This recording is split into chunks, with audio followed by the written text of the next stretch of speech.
the world's writers will walk through those gates. And if you hang around, you get a chance to talk to them.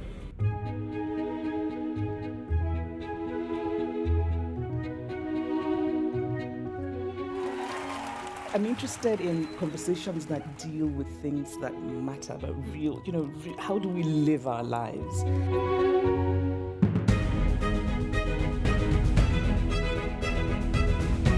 First of all, make climate change personal in your life. The second step is get angry and get active. And the third step, and believe it or not, I think this is the most important, we have to imagine this world that we want to hurry towards.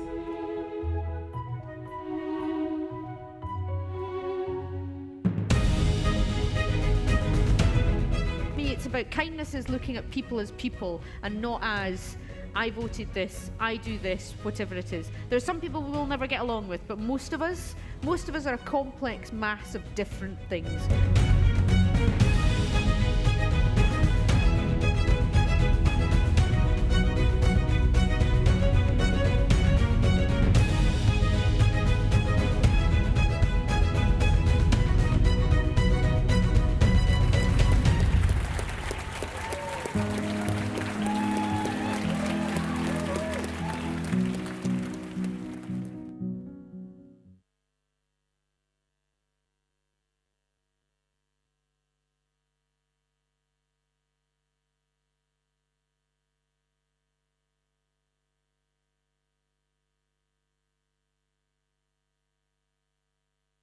I hope you enjoy your events in this year's digital programme and that they spark in you thoughts and conversations and feelings.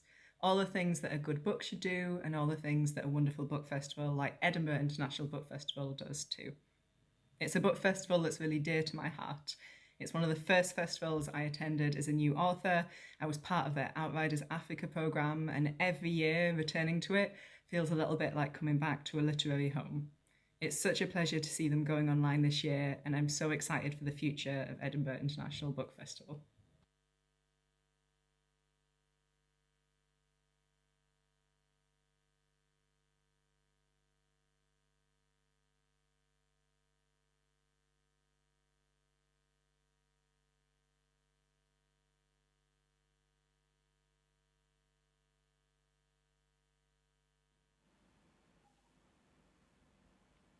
Hello, and welcome to the Edinburgh International Book Festival, and this event, which is part of the groundbreaking Voices in Literature strand. I'm Lee Randall, and our guest is the best-selling Norwegian author, Linn Ullmann. Linn is a household name in Scandinavia and indeed around the world, where her work is published in 35 languages. She was already a respected literary critic when she published her first novel, Before You Sleep. Her third, Grace, won the Reader's Prize in Norway, and in the UK, it was longlisted for the Independent Foreign Fiction Prize. In 2008, A Blessed Child was named Best Translated Novel by The Independent, and again longlisted for the Independent Foreign Fiction Prize, as well as the International Impact Dublin Literary Award. In 2014, The Cold Song was cited as a New York Times notable book. Linn is also an award-winning journalist and co-created and hosts a brand new literary podcast called How to Proceed that will be asking renowned writers from around the world to reflect on the way forward for the world today. Now also, today we're talking about her incredible new novel, Unquiet, which was translated by Thilo Reinhard into English. Now last November, Ali Smith told The Guardian that she'd spent the previous summer reading Unquiet and went on to give copies to all of her friends. What she said was, it's a narration of childhood and its aftermath under the spell and the pressure of parents enthralled to their own brilliance. It becomes a book about what we make of our life and times and how to narrate truthfully and why the truth matters. I say that Unquiet is about all of the stuff of life. It's about birth and death, and identity, and memory, and love, and loss. It's about art and family. It's the story of an unusual childhood told in a distinctive manner, moving between first and third person. It's the story of a family that was never a family. And though the action centers around a Swedish island in the Baltic Sea, it also brings us to New York, LA, Oslo, Paris, and Munich. We follow the narrator from childhood to her teens and join her again as an adult through the end of her father's life. At the novel's heart is a plan hatched by father and daughter to collaborate on a book about his experience of aging via a series of taped interviews. In the end, only 6 tapes are made before he dies, and the project remains unfinished, at least in traditional memoir form. Welcome, Linn. It's a real pleasure and delight to have you here with us today. Thank you for being with us. Oh, thank you. It's wonderful, and thank you for that introduction. I'm so pleased to be in both Edinburgh and Oslo at the same time. It's a little strange, but it's nice. It's really nice.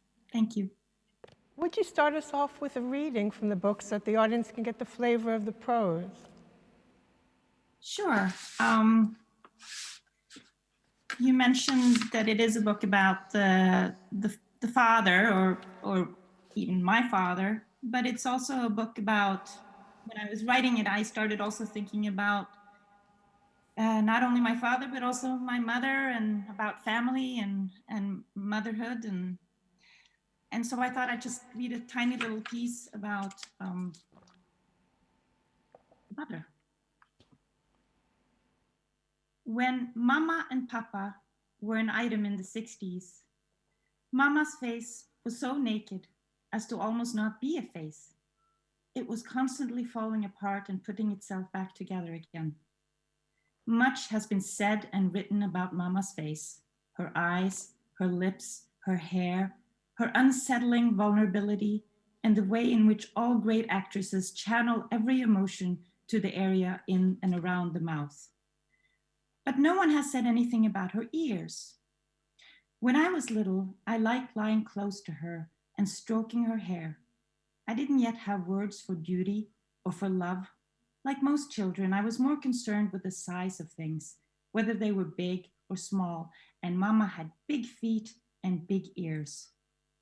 We would lie in her double bed with its golden bedposts and pink flowery sheets, and she would let me stroke her hair while she read a book or spoke on the telephone. She often ended a phone conversation with the words, "Men over and out." She said it with her face averted, as if addressing the walls. Men over and out. Nana also said men over and out. Once I heard Aunt Billy say men over and out, and I always paid attention to what Aunt Billy said. Aunt Billy had red curls, a floor-length fur coat which hung at the back of the hall closet in the house in Trondheim and was hardly ever worn. She had 5 children and a husband and a full-time job as a store manager. She smoked 2 packs of cigarettes a day and read a new book every week. Mama had many suitors, but I don't think she liked any of them. Like Penelope, she waited for the right one to come home. There was a white Cobra telephone on her bedside table. This was the one she always used. She liked spending time in her bedroom, lounging about in various stages of silk negligee.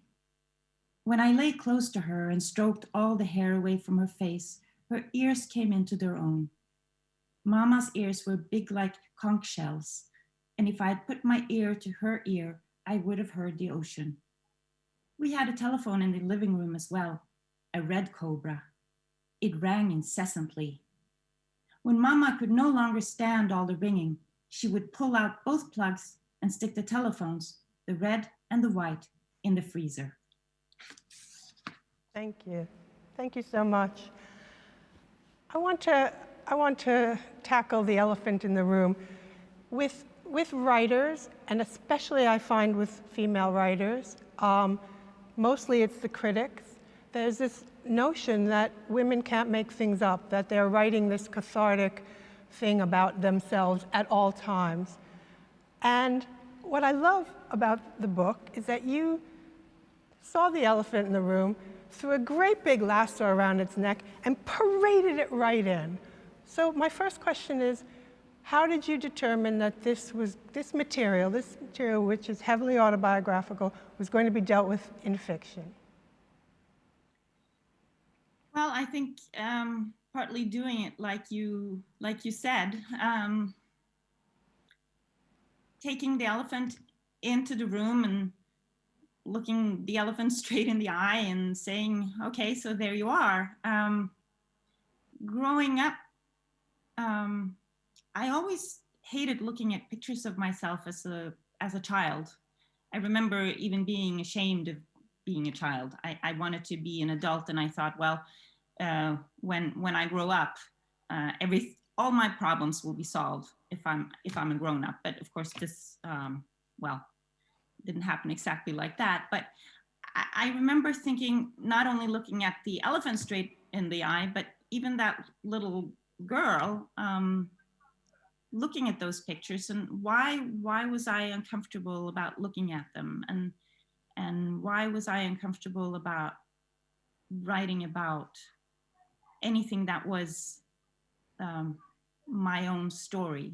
I mean, all authors draw on their own story and their own experiences, and the fiction part of it, and why it's called a novel, is because you give it a form, and you create a room, and in that room there has to be freedom, and that novelistic genre seemed more to me as a place of freedom than, for instance, a memoir.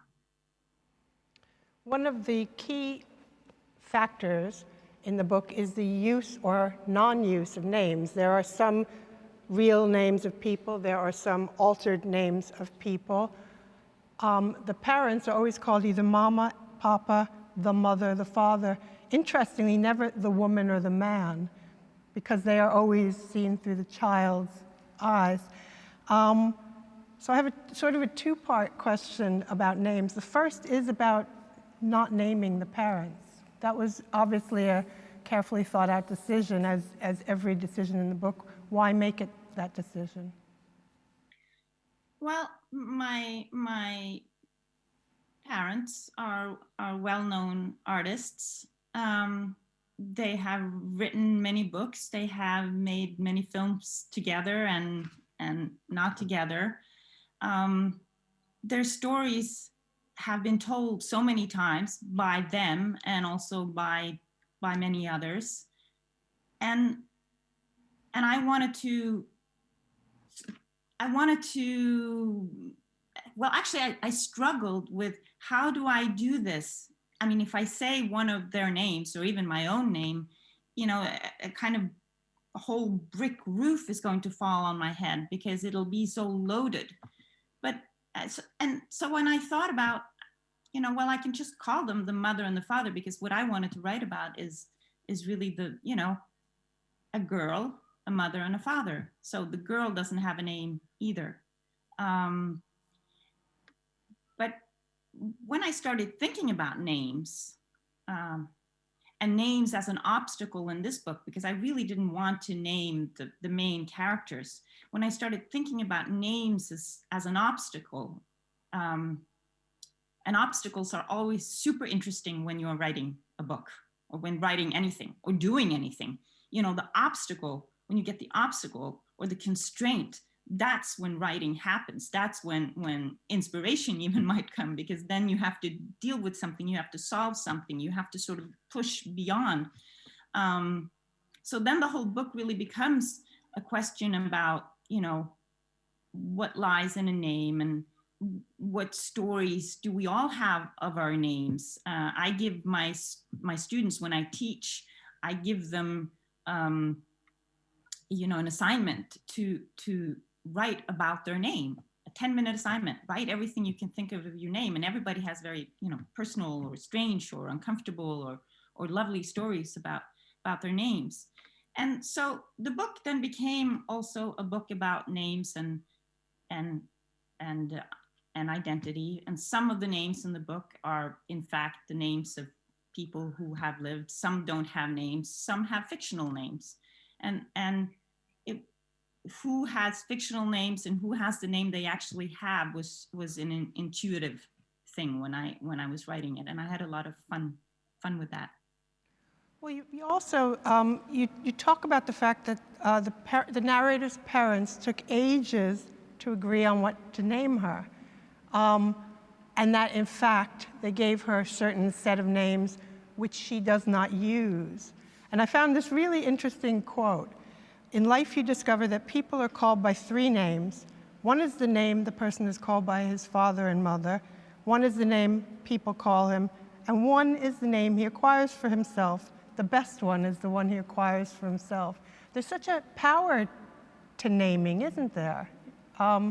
Once you name something, you own it. Exactly.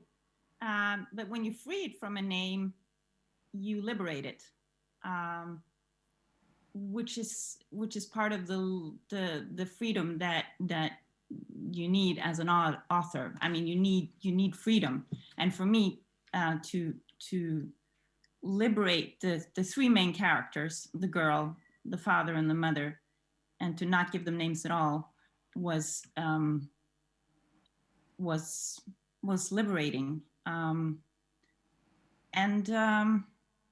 It's true what you said. When I started thinking about names, and when I was a kid, I mean, first of all, I was born outside of wedlock. My father and mother were both married but not to each other.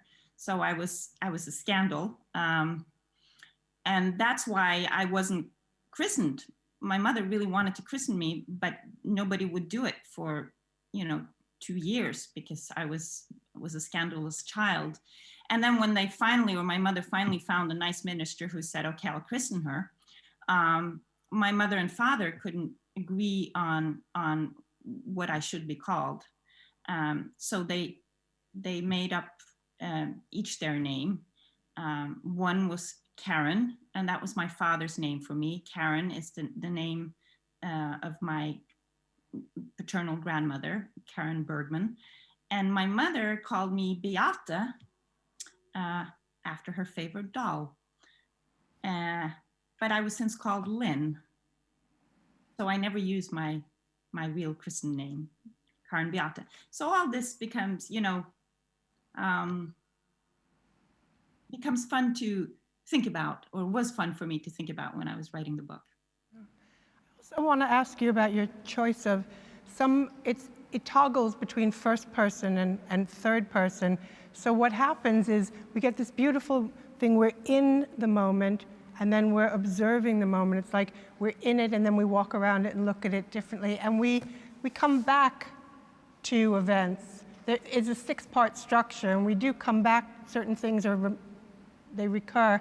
Again, just, sort of a technical question, how did you make these choices? Well, before I knew, the first thing I knew about the book was that it was a book that I had tried to write together with my father, who was a filmmaker and who lived on the little island of Fora. And we were going to write a book together because he was getting very, very old. And as a filmmaker and as an author and as a director, he had always used his own experience. He'd had an experience, and then he looked at that experience and he said, oh, well, what can I do with this? What kind of form can I give this? And now he was getting very old and he was losing his language. He felt that he was losing his language and his memory. And he said, well, what can I do with this? And I don't remember if it was he or I or who had the idea that we would write a book about aging. We would write it together.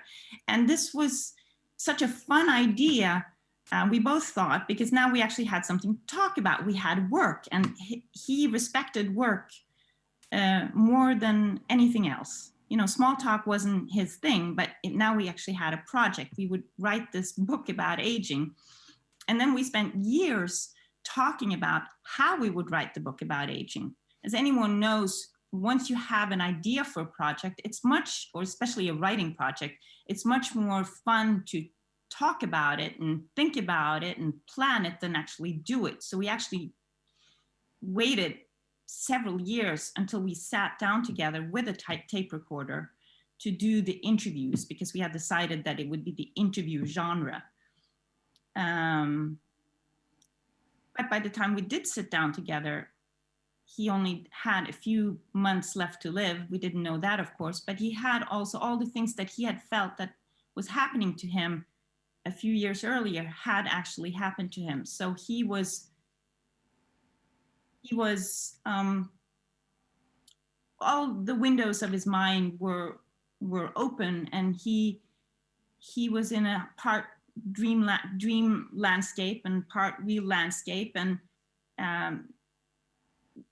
that sort of, we had to throw all our plans and all those things we had decided that we were going to do with this book, and which questions to ask and how to do it. We just had to throw it out the window, and we had to invent a whole new language for how we were going to talk together, because now much of our conversations were dreamlike and didn't have, some of them were about memory, and a lot of them were about forgetfulness. So that was sort of the genesis of the book. And what I felt at the time, I felt that I had failed so terribly because I had waited too long. It was too late. And even the tape recorder I had brought was, bad quality, and everything that, I was supposed to do this final conversation with my father, and I hadn't done it properly. and so for a few years, I thought, I never want to listen to those tapes. I never want to do anything, with this material ever again, because I almost felt ashamed, that things had gone so badly with those conversations. But then I started thinking about, well, what happened in that room between us? There was so many questions for me as I sat there with him about memory and identity. So if he doesn't remember stuff that we did together, what does that do to the stuff? What does that do to me? What does that do to our relationship? Do I exist then, or have I ceased to exist somehow? And what about forgetfulness? Forgetfulness is super interesting, because forgetfulness is everything that is not memory. Forgetfulness is where we draw all the lines. Memory are just these little shards that we have to try to put together or draw lines between. And that's where literature sometimes happens. It's not always only in memory, it's also in forgetfulness. So I started thinking about all these things, and I started writing another book, which I always thought, well, it'll be a novel, but it'll be about a father and a daughter at sort of the end of life and at the edge of life. And then also it became the story of a family, because I couldn't tell that story without telling the story of the mother and the child and the grandmother, and the child as a child, or the girl as the girl, and as a grown woman, as a mother herself, and so it grew. One of the about form. I'm sorry, but and you asked about form, and the only thing I knew when I was going to write it, I knew that it would be in 6 parts. I mean, form is everything. Form when you write is everything. And I knew from the very beginning that it would be in 6 parts after the 6 cello suites of Bach. And each suite has 6 songs. So I wanted to model the book on those 6 songs in each suite. And that was an homage to my father, because he might have forgotten exactly who I was. He has 5 daughters. So, we all kind of went into, sometimes I could be me, and sometimes he might think I was another daughter. Might have forgotten all the wives, and he might have forgotten a lot of things. 2 things he didn't forget. He didn't forget his bad reviews. He could quote them, even if they were from the 1950s, and he never forgot Bach. He would listen, and he knew the music perfectly, and especially the cello suites. So that was an homage to him, and I knew it. And when I had that form of the 6 dances, the 6, that all have different tempo, but they are about the same thing. So to write a book in 6 parts that are all about the same thing, but in different tempo and different temperaments. Yeah. The idea of memory and identity is, I mean, it's worth really going back into, because there's this question, you talked about the potential loss of identity. It's like, if we don't remember things, who are we? But also, if we don't remember things, have we lost our value in the world? Which, possibly an existential question. Well, that's what we do when we write. I mean, we want to try to figure out those existential questions. Now we all, I mean, the whole world goes into lockdown, and that's what we're trying to figure out, you know, how to be and how to live and how vulnerable we are, and how do we exist, and how do we exist for others, and how do others exist for us? And just, you know, every book I like is really about who are the others. It's about vulnerability, and yes, memory is really who we are, because when we tell stories about ourselves and about others, these are stories that are often based on memory. That's why people in families fight, of course. That's why people in nations fight, because they disagree on what they remember or what the history is, and then how to, you know, how the stories are told. I mean, memories are stories. They're not documentaries. Mm-hmm. So memories in themselves are things that, you know, when you and I recite or recall this conversation, my very first live Zoom conversation with other people listening, we'll recall very different things. And of course, a family, if you go into a family, and I've always written about families, I mean, families are just tiny societies, so you can, you know, you can see big politics in family. Families have their own dates and their own languages and their own years and their own celebrations and their tragedies and the things that they don't absolutely want to look at. And particularly this thing with they have their own language. I mean, if you go in and the husband says, well, you pass the pepper, darling, you know, and the wife gets really angry and gets up and leaves the room. As an outsider, you have no idea what just happened, because pass the pepper, darling, for those two has, you know, 30 years of history. Yeah. You also, in the book, you talk about being the child of separated parents who were never really, you were never really a family. And you were almost a different person with your mother. The narrator is a different person with her mother than with her father. And then it becomes, well, which of those two identities is the real identity? And you say, I never really knew who I was to them.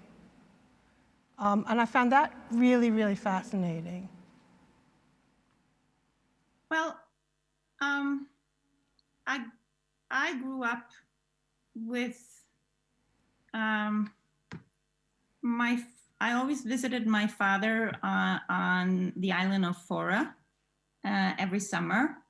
And he was very, very, everything there was very orderly. Everything was very, you know, he was extremely punctual. And that punctuality still lives in me. I can still have an anxiety attack if you know, if someone is late, or if God forbid I'm late. But everything was order.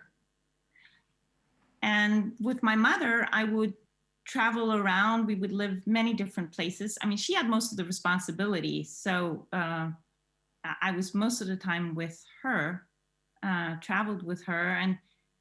And she's also very punctual, of course, but there was more, I don't know the English word, but you know, not lack of order, but lack of, oh, I don't know, something. It was we traveled so much. It was a restlessness. Yes, that's the word. There was a kind of restlessness.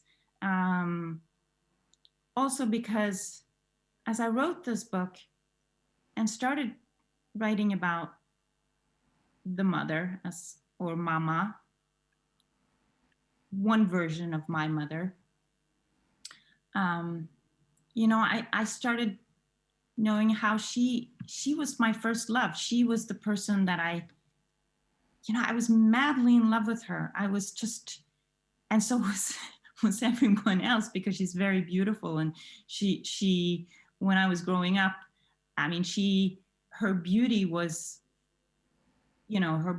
remarkable. So I write quite a bit in the book about beauty and about being a child trying to understand beauty, and also trying to understand or live with the kind of love that is so, when you're a kid and you're struck by love, I mean, it's hard enough being an adult, but when you're a kid, you have no idea, because you don't have any language for it. You don't have any barriers yet. You don't have any cynicism, or you don't have any, experience really. So you're just sort of struck by love, and the realization that if I lose this person, I'll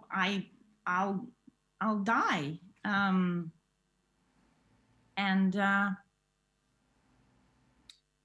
I wanted to explore that kind of heartache and that kind of love, and that for me was the first one was my mother. And I wanted to also look, when I started looking at these two people, and really trying to look at them. My father did the same thing. I mean, he looked at pictures of his parents, and he looked at them and he tried to understand. And then, and he did that when he became older. And then when I became older and had written many books, I started to look at the pictures of my parents. And I wanted to try to understand who they were. And one thing I realized was that there were no pictures of the three of us together. We were not one. It was either him and me, or me and her, or the two of them. It was really never a picture of them together. So all three of us together. Yeah. You also talk about the fact that you were trying to understand the nature of love and the nature of art, in so much as why although they were both the people are both very social, they need tremendous amount of solitude to create art. And I wonder, is that something that's also true for you, that you require a tremendous amount of solitude to create these wonderful books? I think so. I think solitude is a requisite. I think John Berger, I quote him in the book, said something: to write autobiographical, you have to be completely alone. You have to make yourself an orphan, he actually says also.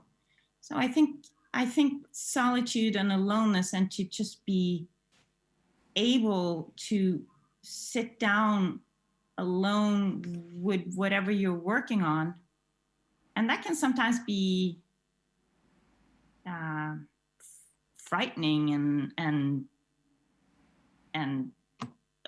awful to sit down alone with your stuff. But it can also be lovely. So solitude is what writers especially, it's when it comes down to it, that's all there is. I mean, you sit down and there's just you and the computer, or you and the paper, or whatever you're writing on. There really isn't anything else. But then, of course, I have a family and I have kids, and I think that having family and having kids to sort of go to when the writing is done I'm not the kind of author who sort of needs to have complete quiet all the time, and that kids and family and friends have to be gone for me to be able to think. I talked about the first person, third person, and how that shifts the perspective. And perspective, the idea of perspective, feeds right back into the themes of memory and identity. And you told one interviewer, and I'm hoping that you'll tell our audience today, you had a very cinematic explanation for how one can shift perspective by where one shines the light, which is very much what you are doing with your prose, whether you tell the story this way or this way. Can you talk about perspective and the use of light? There's a lot of light here in the room. Yeah. My room. I hope that's okay. Well, obviously, like in filmmaking, like in the theater, where you shine the light, when that's what you look at, that's about perspective. If you make the whole room light, you're gonna see everything. If you close in on it, you'll just see a little bit, or see a detail. I often think about it also in terms of choreography. Merce Cunningham, the choreographer, the American choreographer who died a few years ago, he danced classical ballet, or he was a classically trained ballet dancer until he started expanding into modern dance and became one of the greats in the world. But he said that something happened when he realized that not everything had to be center stage. Like classical ballet, of course, everything is focused on what happens center stage. The swan, you will see her on center stage, and everything happens around that. So I was interested to look at, swan, the swan over there in the corner, or maybe wasn't even, part of the whole ensemble on the center stage. I think maybe, stage left up, even backstage behind the curtain, or some guy sitting in the audience or in the corridor. I mean, these are the fun or interesting things to write about. And it was, Merce Cunningham was kind of a father figure to me when I was writing this book. Merce Cunningham and also John Cage, and they collaborated, of course, a lot. The composer John Cage, who basically, he says, traffic noise is as beautiful as Bach, which would be appalling to my father to say something like that. But there's something liberating in remove, to lose the control, or to find the controls other places than right here, center. It's more interesting. A Zoom conversation is maybe more interesting, the minute something odd happens, something like, somebody comes flying in, or, that's what, if a bird came flying into this conversation here, that would be what people would remember about our conversation. And that's kind of when I think writing novels is those tiny little broken moments. And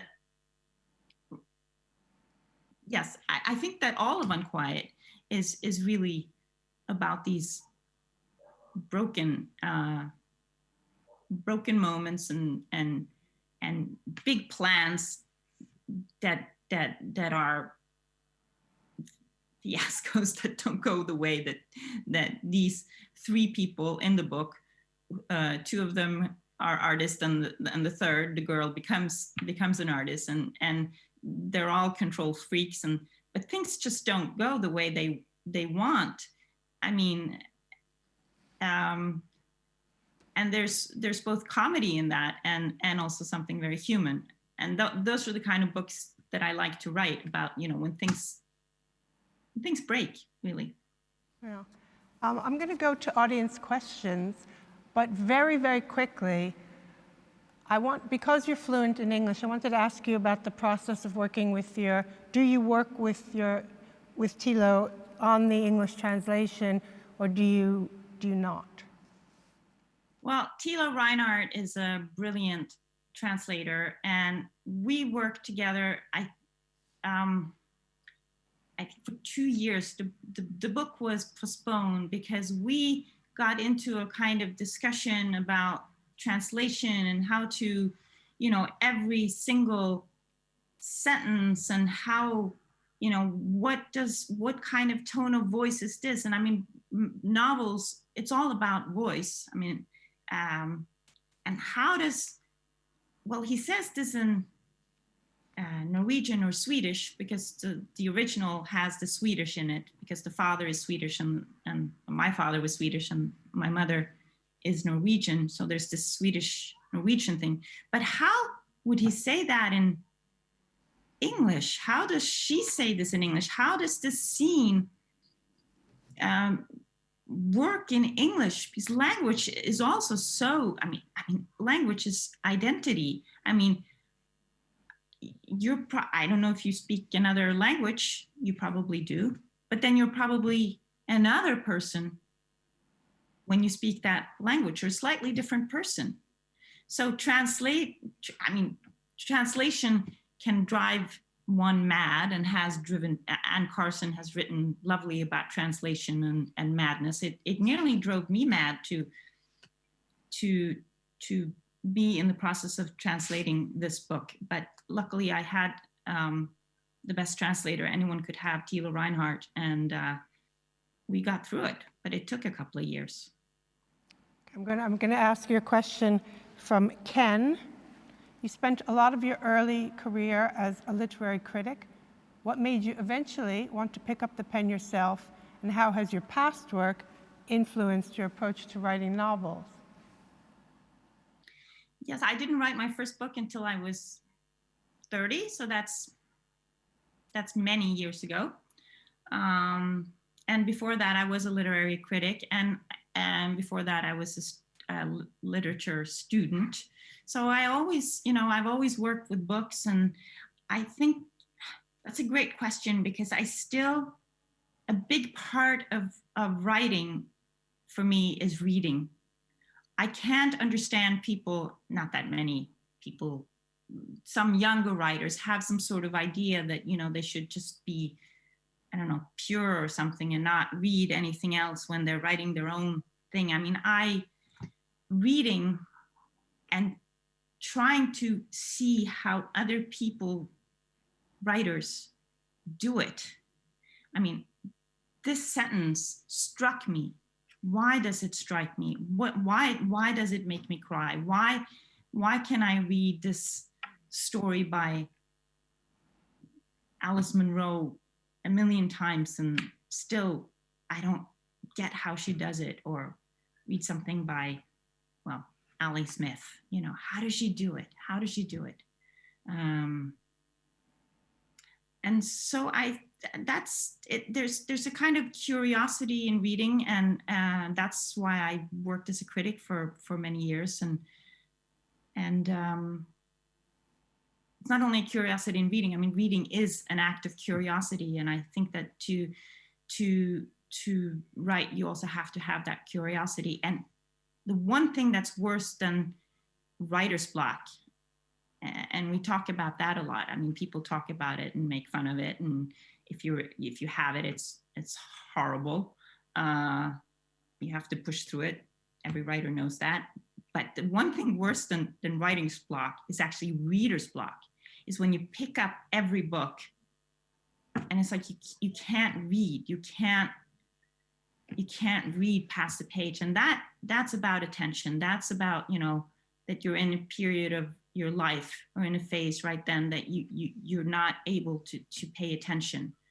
And of course, writing and reading, it's all about attention.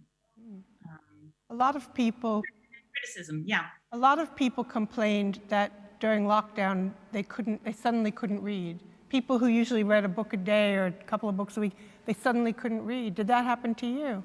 No. In the beginning, absolutely, because all I was doing was, updating news.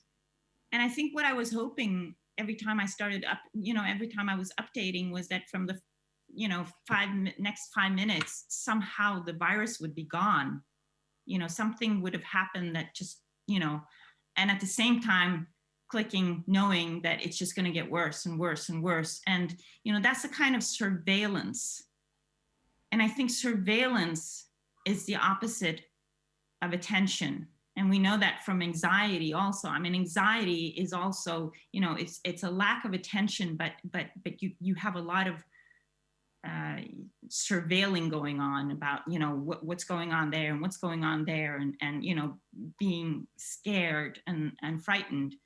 And now, of course, we're in a collective state of anxiety, more or less, and doing a lot of surveilling. And what actually helped me out was I started translating poems and texts for myself. I started with a poem by Neruda, How to Be Quiet or To Be Quiet, translating to Norwegian. Mm-hmm. And I posted that poem on a light post outside in the park outside my apartment building. Because I'm not on social media, I thought, well, this is a nice translation of a poem. I'll post it on a light pole in the park and people can read it. And it's, not a sign warning you to keep your distance or to not a COVID or Corona white sign, and it's just a poem by Neruda. And then that was fun. And then I translated another poem and I posted that too on a light post in the same park. And then I couldn't stop, but it was a way. So now there are 30 poems still in the park, posted to different light posts. And the thing is, I got my attention back through poems and through literature and other people's literature, and just reading them and translating them and, posting them to light posts. Yeah. This is actually a question that I had on my list. Ken wanted to know, your grandmother was a bookseller, and can you tell us about what influence she had on your literary life? Oh, my grandmother, she was, oh my God, there's so much light here. I'm sorry, everyone. This is the Norwegian late summer light. So this is what we've got working for us. But my grandmother was a bookseller. She was also a woman who worked with language. I lived with her a little bit sometimes. I was with her in the bookstore. She gave me books. When I traveled with my mother, she would send me these big, wonderful packages of brown paper with books. And she read to me. She was one of the people who read to me. She had tremendous influence on me. And about, she was very strict too. She was very strict. If you pronounced a word wrong or you were sloppy with your language, she would, she wouldn't, hit or anything, but she would, she had this little grip on the ear. She would sort of grip your ear and say, no, be wary of your language. Be careful about how you speak. But she didn't censor your reading, did she? She let you read a wide swathe of different kinds of books, didn't she? Oh yeah, she let me read anything as long as there's reading. Yeah. And your father also read to you very specific kinds of books, didn't he? You talk about him being in love with Astrid Lindgren, but not with the Pippi Longstocking books necessarily. he read to me. He read everything, Astrid Lindgren and all the children's books, and my mother read to me too. But none of them censored reading. So yeah, I grew up lucky. I had lots of people who read to me. Juliana is wondering what your writing process is like. Well, I try to be disciplined. For a long time, I would say I'm very disciplined, but the fact is I'm not that disciplined.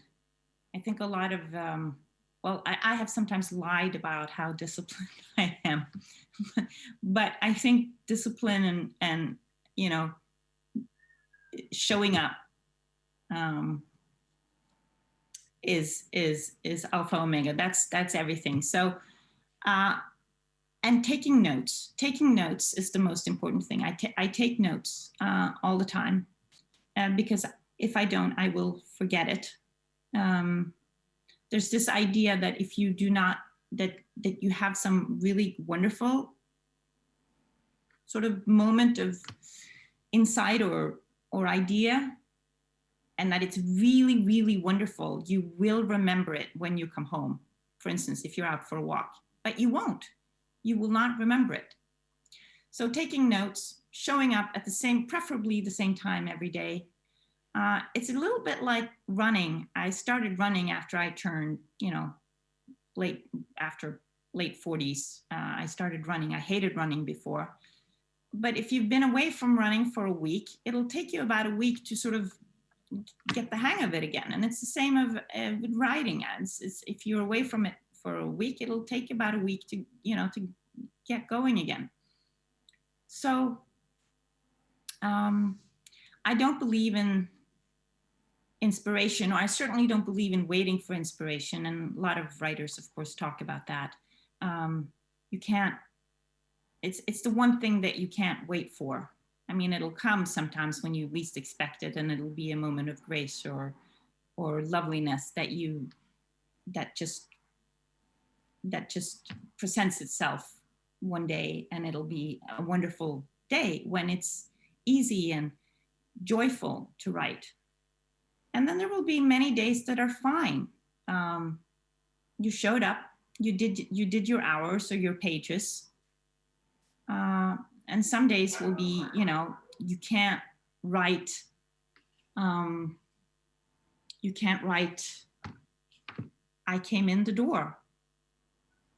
And you just look at the sentence, I came in the door, and it's a terrible sentence that you can't,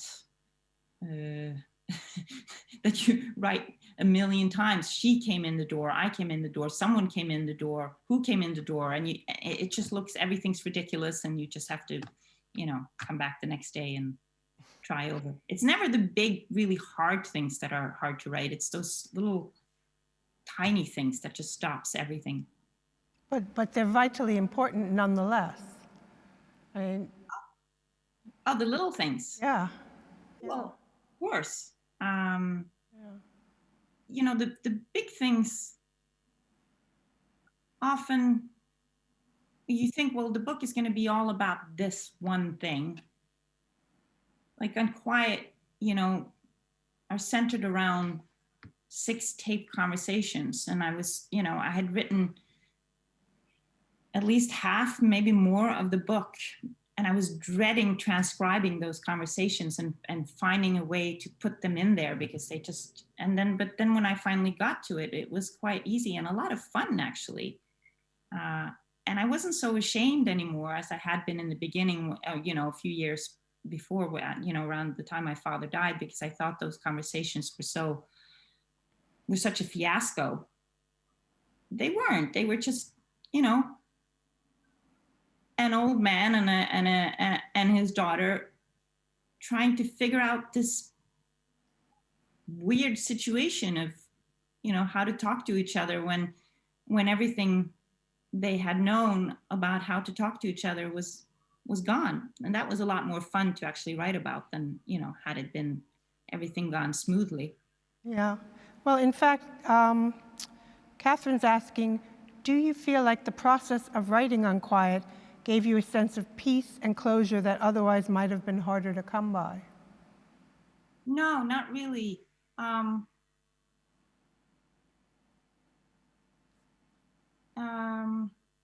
Yeah, there's often that question about, and I ask myself that too, and I ask other authors that too, is there peace, and closure? And sometimes maybe there is. For me, there really wasn't. The direct translation of the Norwegian title, the Norwegian title is De urolige, which means, the restless or the worried, the anxious, the unquiet,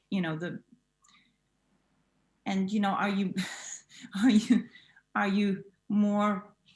you less of all those things now? No, not really. Maybe more. But I don't think really closure is the point of writing. I think maybe it's the opposite. And I often also like books that don't have closure, because it feels more like real life, because they're, simply because closure is a rare thing, isn't it? Yes, it is. Sometimes I think the most grown-up reaction I can have to something is to accept that there will not be any closure, that I will not get the last word. Actually, the thing about getting the last word, my wonderful editor and Norwegian publisher, who's also a wonderful novelist, his name is Geir Gulliksen. He said that writing novels is all about not getting the last word, which I think is nice. I'm not sure I get what he means. Well, it's not trying to get the last word. Think of all the times when the point of a conversation, or the point of an article, or the point of something that you or an argument is, you want to have the last word. You really want to have the last word. Particularly in an argument, or in, we remember something differently. No, the way I remember it is right. No, you're totally wrong. No, this is the way it happened. No, this is the way that happened. And one of us will probably have the last word in that argument. Writing a novel, especially about family, daring not to have the last word, just, not go for closure, but go for, that broken place, not broken as in, oh, everything's so sad and terrible and horrible, because brokenness can be funny and even joyous and humorous too. But not having the last word, it's just, all the difficult things, we don't have the last word on it. And yes, perhaps the reader has the last word, because you give the book over and you're not there when the reader's reading it to say, you must interpret it this way. And we're just in our last minute, so I would like to remind everyone that the book is for sale in the festival bookshop. It is fantastic. You should buy it and read it. There's also a donation button if you would like to help support the festival. This is now normally in a lovely big room filled with people when I ask them to thank you by giving you a massive round of applause. So I'm going to thank you, Linn. This has been a fascinating hour. It's a wonderful book that will bear a second reading. And I'm just going to do the silent solo applause. And well, I'm clapping for you too. Thank you so much for doing this. And this has been, well, strange and wonderful to be here from very strong sunlight suddenly in my window, but talking to you there in Edinburgh. Thank you. Thank you again. Bye-bye.